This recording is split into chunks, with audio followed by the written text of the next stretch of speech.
சென்னை கோயம்பேடு பேருந்து நிலையம் அருகே போதையில் தகராறில் ஈடுபட்ட காவலர்களுக்கும் பொதுமக்களுக்கும் இடையே மோதல் ஏற்பட்டதால் பரபரப்பு நிலவியது. காவல்துறை ஆயுதப்படை பிரிவில் பணிபுரியும் 3 பேர் இருசக்கர வாகனத்தில் வந்துள்ளனர். போதையில் இருந்த அவர்கள் மற்றொரு இருசக்கர வாகன ஓட்டியிடம் தகராறில் ஈடுபட்டு தாக்கியுள்ளனர்.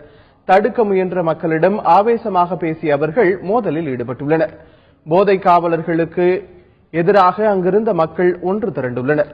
இந்த வேளையில் அங்கு வந்த காவல்துறையினர் ஆயுதப்படை போலீசார் 3 பேரையும் பாதுகாப்பாக அழைத்துச் சென்றுள்ளனர்.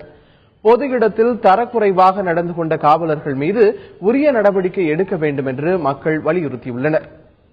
அவங்க முன்னாடி போகும்போது கார் அது மேல இடிச்சது, அவர் விழுந்துட்டாரு. அப்போதைக்கு ஒரு பைக் பக்கத்துல போன பைக் ஆக்சுவலா அவங்க மேலேயும் போகும்போது விழுந்துட்டாரு. அந்த அவர் போட்டிருந்த சட்டை இந்த மாதிரி சட்டை. அவங்க என்ன நினைச்சாங்கன்னா, நான் தான் அவங்க பைக் மேல போய் மோதி அவங்க விழுத்தாட்டு நினைச்சிட்டு அங்கிருந்து என்னை விரட்டிட்டு இங்க என்னை மடக்கி வச்சு என்னன்னு கூட கேட்கல. பைக் சாவி எப்படின்ட்டு 3 பேரும் அடிச்சாங்க. கேட்டா நான் போலீஸ்ரா அப்படின்னு சொல்லி அடிக்கிறாங்க. போலீஸா? ஆனா அவர் ஃபுல்லா போதையில இருக்காரு, நல்லா தெரிஞ்சிச்சு. 3 பேர் போத, 2 போலீஸ் வேடிக்கை பாக்குறாங்க. யூனிஃபார்ம் இல்லாத போலீஸ் 2 பேரும் வேடிக்கை பாக்குறாங்க. பைக் ஒரு ஆள் மட்டும் அடிக்கிறாரு.